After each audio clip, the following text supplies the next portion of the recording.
Well, I'm standing on a corner in Winslow, Arizona. Such a fine sight to see. Hey, you could be larger than life, bigger than the world, living out the hopes and dreams of every boy and every girl. You could fly higher than the sky, shine brighter than the stars. So I don't know if you can see her, but that's Donna waiting for me. And we are near that corner in Winslow, Arizona.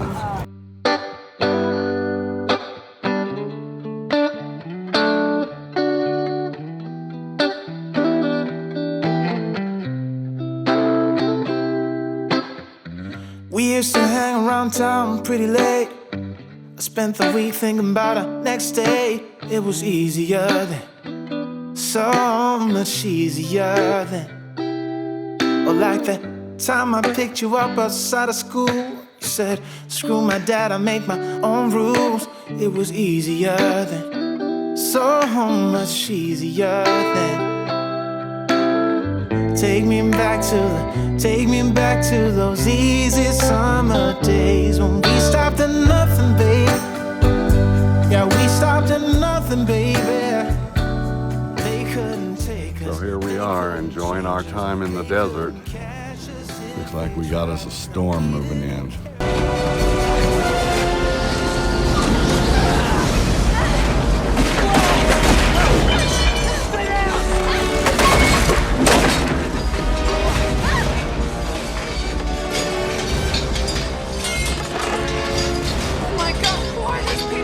Reading about the Posada Hotel.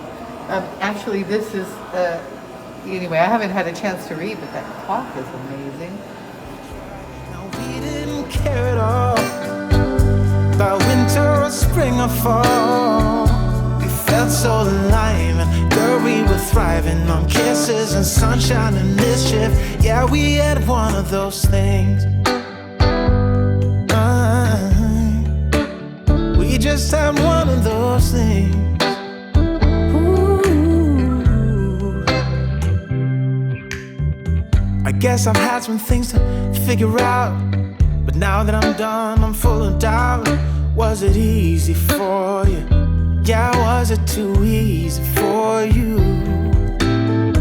You used to say that you would always be mine, but you seem to be doing just fine. Now I think about you, I just can't seem to stop thinking about you. Take me back to those easy summer days when we stopped at nothing, babe. Yeah, we stopped at nothing, baby. They couldn't take us, they couldn't change us, they couldn't catch us if they tried. Now we didn't care at all about winter or spring or fall. Felt so alive, and girl, we were thriving on kisses and sunshine and mischief. Yeah, we had one of those things.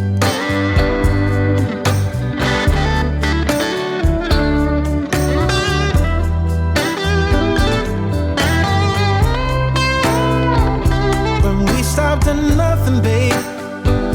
Yeah, we stopped at nothing, baby. They couldn't take us, they couldn't change us, they couldn't catch us if they tried. Now we didn't care at all about winter or spring or fall. We felt so alive, and girl, we were thriving on kisses and sunshine and mischief. Yeah, we had one of those things. Ooh, we just had one of those things. Yeah, we had one of those things. Did you model this after one of the Eagles, or was this your thing? Initially, they asked me to make it a Jackson Brown, initially. Oh, okay. And then they said, his manager called me up and said that he doesn't want that because the song made the Eagles famous.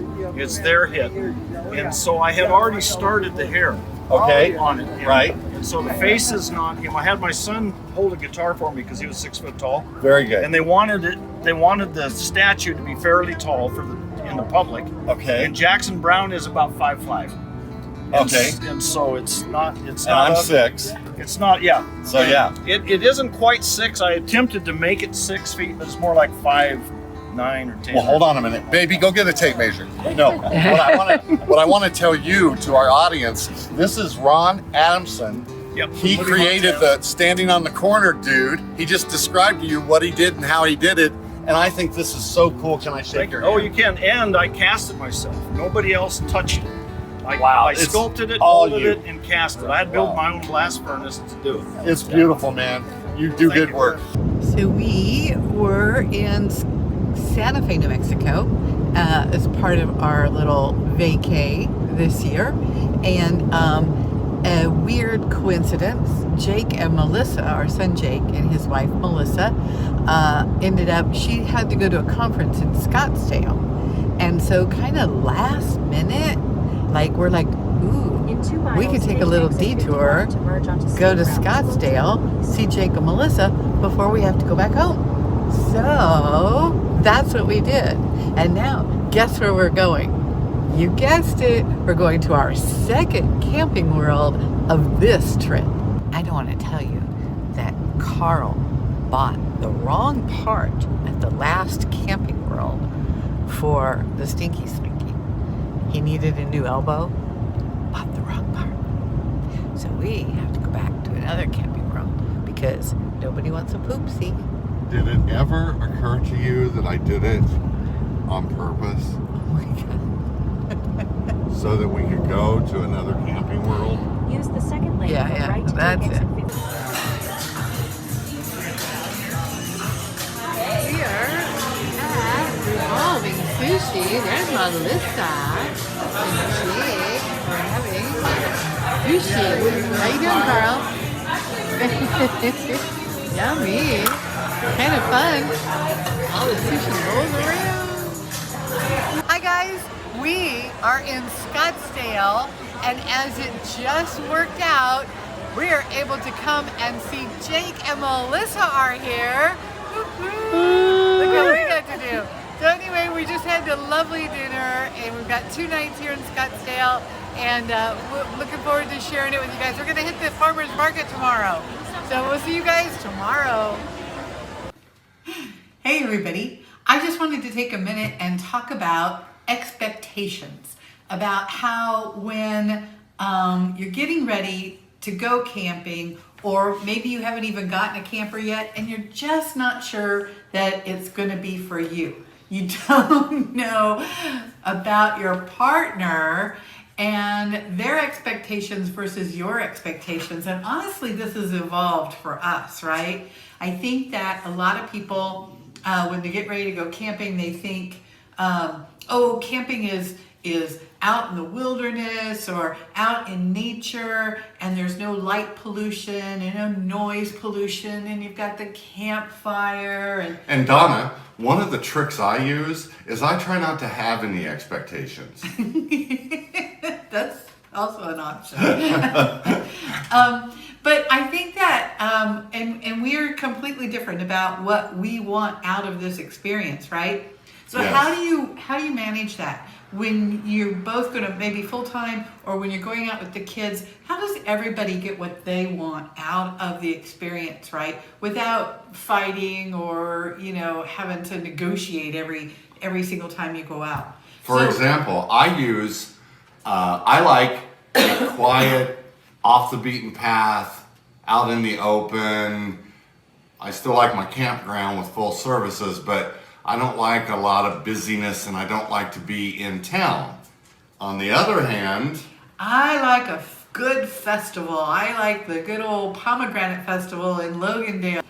I like a festival. I like being in the middle of everything. I like to immerse myself in the area that we're in and really feel like I got the feel of the town or the city or whatever it is.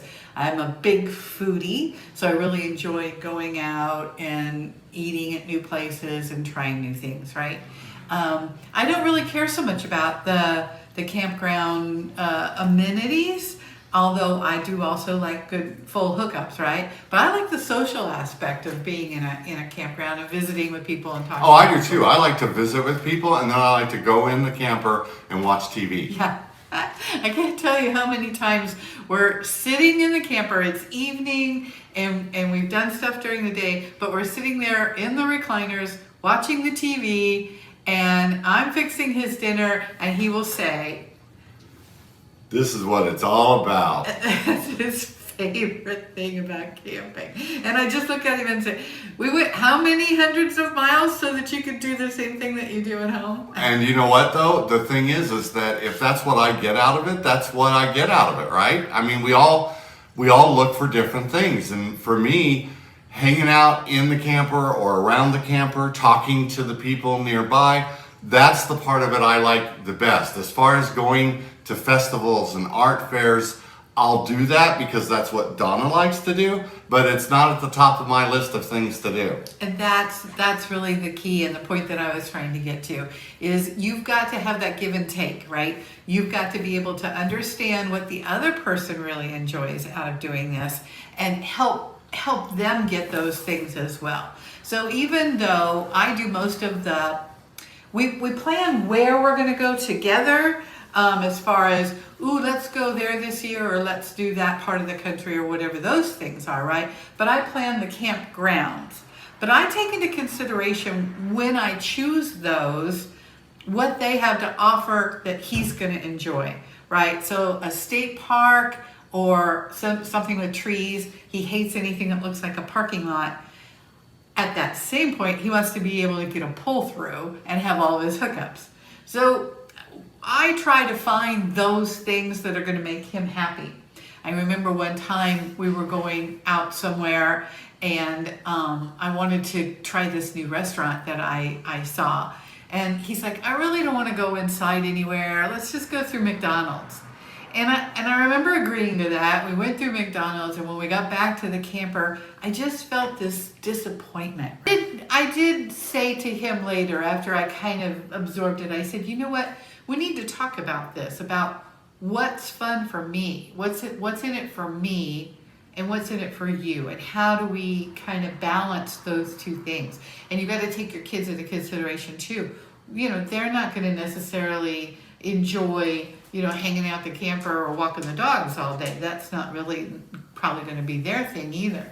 So take all of that into consideration and know you can have it all. You can. You can. Don't feel like, oh gosh, I'm not going to ever have a blow dryer again, or I'm not ever going to be able to, have my Starbucks coffee, or whatever those things are to you that when you say camping, oh gosh, what am I going to have to do without? You don't have to do without anything. No. And point here is, if you noticed on our trip that we just showed you, we actually showed you the second half, but still, we were in Winslow, we went to Scottsdale. You got to be a little bit spontaneous sometimes. We had a chance to see our kids, so we drove down to Scottsdale. We cut our trip one day short in Winslow, or was it Winslow? Yeah, one day short in Winslow, so that we could do that. And extended our trip as well one day. So we would not have missed that. We had a chance to see them. They were out this way from the Midwest, and we zipped down there and we got to see them and spend some time with them. So you don't always get out of every trip what you're looking for, but you do get, if you take the whole trip as a whole, you can get, and it should be satisfying. You should get home and be able to say, that was a good trip. And we tend to, sometimes, we rate our trips on a scale from 1 to 10. And we'll say to each other driving home, well, that was an 8. That was a great trip, and whatever. And it might have been a 6 for me. And sometimes it's vice versa. Right. Like I'll rate it a 3 and she'll rate it a 9. And so we do that so that we know, do we want to do that again in the future somewhere? And Donna keeps a notebook, and she actually writes stuff like that in the notebook, so we know if we want to go back to that park or we want to go to that event again. So it's kind of cool. We enjoy this lifestyle, and again, one of the things we say all the time, you got to make it what you want it to be. If keeping a list is what you want to do, you need to keep a list. Yeah. It's helpful to be able to go back and go, oh yeah, that restaurant. I remember that restaurant was really good. We need to go back there, or whatever it is. And then I also, in the planning stages, when we're getting ready to go somewhere, I will outline a few key components of things that, maybe I don't want to miss. Or we do organize the trip around a particular festival, hot air balloon festival, or whatever it is that, we're looking forward to. So what you need to do is understand that it takes a little bit of work, but the little bit of work is what equates to your satisfaction at the end of the trip. And keep this in mind, right? You've probably spent a lot of money on your rig. You've probably spent a lot of money on whatever you use to tow it with, or what have you.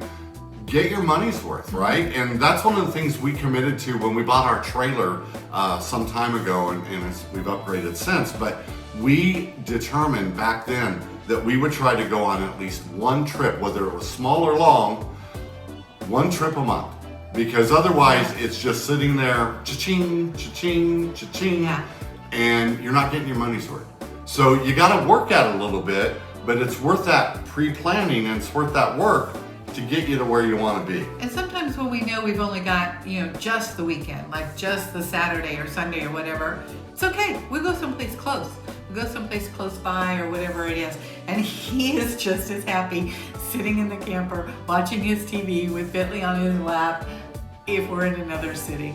Yeah, sometimes we go, you've heard us before, we go to Pahrump, which is like an hour away. But it's a whole different world compared to what we're used to. And it feels like a small escape, right? It would get old after a while if we did it all the time. But the nice part about that is we don't do it all the time, because we put a little bit of planning in and we figure out where we want to go and what we want to do. And that's really what you want to do. You want to try to make each trip a success. So Expectation. Anyway, guys, it's all about that. But yeah. Anyway, hey, thank you for watching. We're so glad you follow our journey with us. Remember to like, share, and subscribe. and we'll see you guys next week.